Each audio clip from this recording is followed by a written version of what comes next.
At the age of 55, I had found a comfortable rhythm in the tranquility of my life. Retirement from my career as a museum curator had ushered in an era of peaceful reflection. My days now filled with the simple pleasures of tending to my herb garden and immersing myself in the world of historical biographies. My home, nestled amidst the towering pines on the outskirts of Cedarbrook, had become my sanctuary, a haven of serenity, especially since the passing of my husband, George, 7 years ago. In his absence, I had discovered a quiet contentment in the predictability of my days, the comforting embrace of routine. But life, it seems, has a way of disrupting even the most well-established patterns. And the catalyst for this disruption arrived in the form of my stepson, Ethan. Ethan was 22, a recent graduate with a degree in engineering, his eyes sparkling with ambition and a burning desire to leave his mark on the world. He possessed a quiet intensity, a stark contrast to his gregarious father. Our relationship, formed during the fleeting 3 years I was married to George, had always been cordial yet distant. Then, one blustery winter afternoon, the insistent ringing of the phone shattered the peaceful silence of my study. It was Ethan, his voice hesitant, laced with a vulnerability that tugged at my heartstrings. "Hello, Amelia," he began. "I know this is rather sudden, but I was hoping—" He proceeded to explain his predicament. He had been let go from his job and was struggling to stay afloat in the city. Without a moment's hesitation, I offered him a temporary refuge in my home, a place to gather his bearings and chart a new course. The day he arrived, a flutter of nervous anticipation danced within me. I had spent the morning preparing the guest room, transforming it into a cozy haven. But as the hours ticked by, a sense of apprehension crept in. It had been so long since I had shared my home with anyone, let alone a young man on the cusp of adulthood. When his car finally rolled up the driveway, a wave of unexpected warmth washed over me. He stepped out of the vehicle, a tall, lanky figure with a mop of unruly brown hair and a shy smile that hinted at a gentle soul. He had blossomed into a handsome young man, his features bearing a subtle resemblance to his father. "Amelia," he greeted, his voice filled with gratitude. "Thank you so much for this. It means more than you know." "Ethan, it's my pleasure," I replied, trying to conceal the unexpected warmth that bloomed in my chest. "Welcome home." The initial days were a delicate dance of cautious familiarity. Ethan, consumed by his job search, spent most of his time in his room or venturing into town. I, in turn, respected his need for space, providing him with the solitude he required. Yet, I couldn't deny the subtle shift in the atmosphere. The house, once filled with a quiet stillness, now vibrated with a youthful energy. Small moments, like the lingering scent of his cologne or the sound of his laughter echoing through the hallway, painted vibrant hues onto the canvas of my solitary existence. Then, one evening, as the week settled into a comfortable routine, an unexpected event unfolded, an event that would irrevocably alter the course of our lives. I had slipped into slumber early that evening, the house enveloped in its customary hush. It was perhaps near midnight when the gentle creak of my bedroom door roused me from my sleep. Turning over, still enveloped in the haze of drowsiness, I saw Ethan standing in the doorway, his silhouette framed by the soft glow of the hallway light. "Ethan?" I murmured, my voice thick with sleep. "Is everything all right?" He stepped into the room, his features obscured by the shadows that danced in the dim light. Yet, I could sense a weight upon him, an unspoken turmoil that hung heavy in the air. I couldn't sleep," he confessed, his voice a hushed whisper that barely broke the silence. I sat up, rubbing the sleep from my eyes, my mind still grappling with the sudden intrusion. "Is something troubling you, Ethan?" I inquired, concern lacing my tone.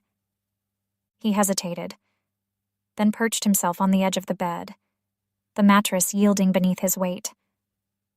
"I don't know," he admitted, his voice laced with a vulnerability I had never heard before. I just feel a little lost." His words tugged at my heartstrings. I had always perceived him as a confident, self-assured young man. But in that moment, a raw fragility emanated from him. Without conscious thought, I reached out, my hand gently resting on his arm, a silent offering of comfort. "You'll find your way as Ethan," I reassured him, my voice soft and soothing. "It's just a temporary setback. We all experience moments of uncertainty." He lifted his gaze to meet mine, his eyes searching for solace in the dim light, and for a fleeting second, the air between us thickened, charged with an unexpected intensity. I should have withdrawn my touch, should have broken the spell with a light-hearted remark, but instead, I found myself frozen, my hand lingering on his arm. "Thank you, Vivian," he whispered, his voice barely above a breath. I nodded, a silent acknowledgement of his unspoken gratitude. He rose slowly, his eyes holding mine for a moment longer than necessary, before turning to retreat to the sanctuary of his room. As the door clicked shut behind him, I lay back against the pillows, my heart thrumming with an unfamiliar rhythm. What had just transpired? Was it merely a shared moment of vulnerability between a stepmother and stepson? Or had something more profound shifted in the delicate balance of our relationship? The following morning, a semblance of normalcy returned.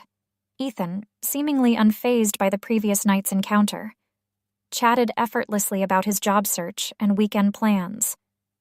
But I couldn't shake the feeling that an invisible thread had been woven between us, connecting us in a way I couldn't quite comprehend. I attempted to dismiss it as a figment of my imagination, a byproduct of my solitude and the yearning for connection that had taken root in my heart. But as the days passed, I couldn't deny the subtle changes in his demeanor, the lingering glances, the accidental touches that seemed to convey a silent message. It was in the way his hand would brush against mine as we passed in the hallway, in the warmth of his gaze when he thought I wasn't looking. It was subtle, yet undeniable. And I found myself wondering, where would this unexpected connection lead? The weight of what had just transpired settled between us like a thick fog. The room was silent, save for the muted hum of the television. But within me, a storm raged. I had crossed a boundary I never thought I would breach, and there was no turning back.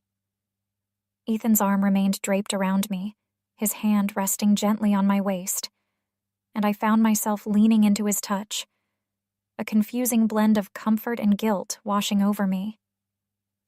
"What now?" I whispered, the question hanging in the air, directed more towards myself than him. He didn't respond immediately. Instead, he shifted, turning to face me fully, his gaze piercing through the dim light. There was a newfound seriousness in his eyes, an intensity that set my heart pounding. "We take it one step at a time," he said softly, his voice a soothing balm to my frayed nerves. "I don't want to rush anything. I care about you. Amelia, perhaps more than I should." His honesty struck a chord deep within me. Hearing these words from someone so much younger, someone I had always viewed as a son, was both surreal and exhilarating. He was a link to my past, a reminder of a chapter I thought I had closed. Yet, here we were, bound by an undeniable connection, a spark that ignited a flame I thought had long been extinguished. "I care about you too, Ethan," I confessed, my voice barely a whisper, trembling with a mix of apprehension and longing. But this is complicated, more complicated than either of us might realize.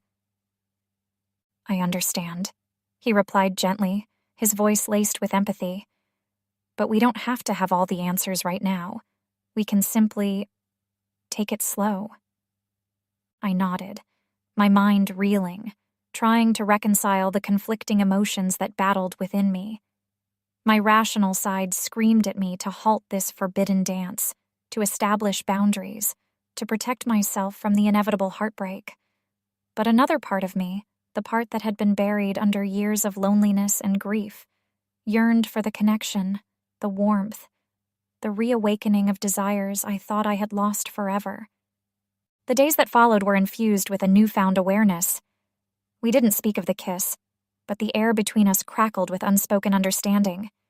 An invisible thread had been woven between us, a delicate tapestry of forbidden longing. A week later, Ethan returned home from a job interview, his face beaming with excitement. "I think it went well," he announced, dropping his bag by the door. "They seemed really interested. Said I'll know by the end of the week." "That's wonderful, Ethan," I replied, my heart swelling with genuine happiness for him. We spent the evening in the living room, talking, laughing, the conversation flowing effortlessly between us. As the hours slipped away, I found myself drawn to him, noticing the way his eyes sparkled when he spoke, the way his laughter filled the room with warmth, the way his presence chased away the shadows that had haunted my solitary existence. When Ethan's gaze met mine, I felt an unfamiliar pull, a magnetic force that drew me towards him, reawakening a dormant yearning within me. It was unsettling, even disconcerting, yet it felt undeniably right, as if a missing piece had slotted into place. Later that evening, as I ascended the stairs towards my bedroom, Ethan's voice echoed from below. "Amelia?" I paused mid-step, turning to find him standing at the foot of the staircase, his hands tucked into his pockets, his expression a mixture of uncertainty and longing. "Yes, Ethan?" I replied softly, my heart quickening its pace. He hesitated, then spoke in a hushed tone. I wanted to express my gratitude for everything. You've been incredibly kind and supportive, and I don't want to jeopardize our relationship." A gentle smile touched my lips, though a knot of apprehension tightened in my chest. I yearned to reassure him, to dispel the worry that clouded his eyes. "You're not jeopardizing anything, Ethan," I said gently. "We're both simply navigating this new terrain." He nodded, his gaze lingering on mine for a fleeting moment before he whispered, "Good night, Amelia." "Good night, Ethan." As I lay in bed that night, enveloped in the darkness, my thoughts swirled with the unexpected turn of events. Ethan's presence had infused my life with a vibrancy I hadn't felt in years. It was exhilarating, yet daunting, a delicate dance between the familiar and the forbidden. Weeks drifted by, our unspoken understanding hanging in the air like a fragile truce. We avoided direct mention of the kiss, yet the subtle signs of our connection were undeniable. There were moments when the tension between us would escalate, our hands brushing accidentally in the hallway, or our bodies leaning a little too close on the sofa. But we both tiptoed around the unspoken truth, hesitant to disrupt the delicate balance we had forged. Then, one evening, Ethan finally received the news he had been waiting for, a job offer. We decided to celebrate, ordering takeout and uncorking a bottle of wine. We spent hours immersed in conversation, his excitement for the future palpable.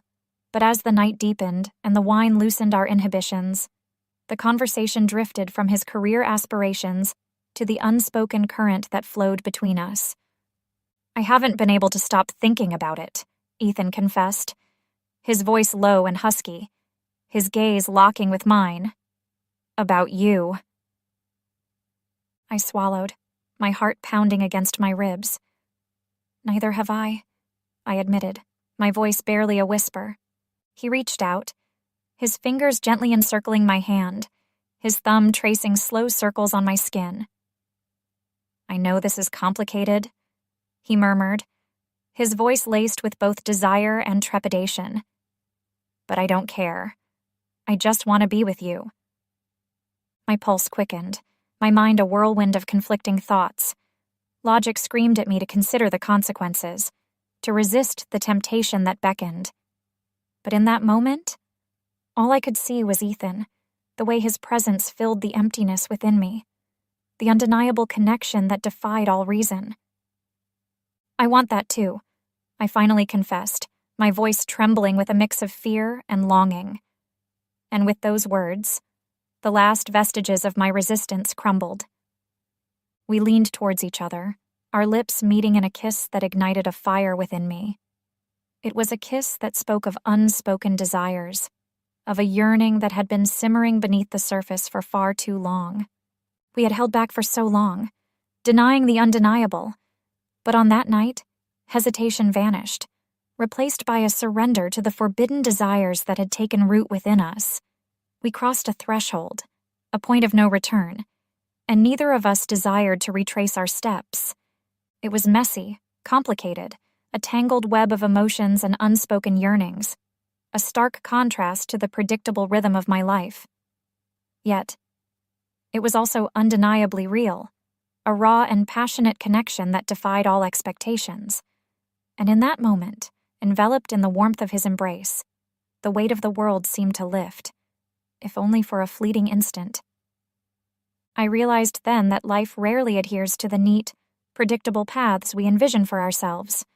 It throws curveballs, challenges our assumptions, and presents us with opportunities that defy logic and convention.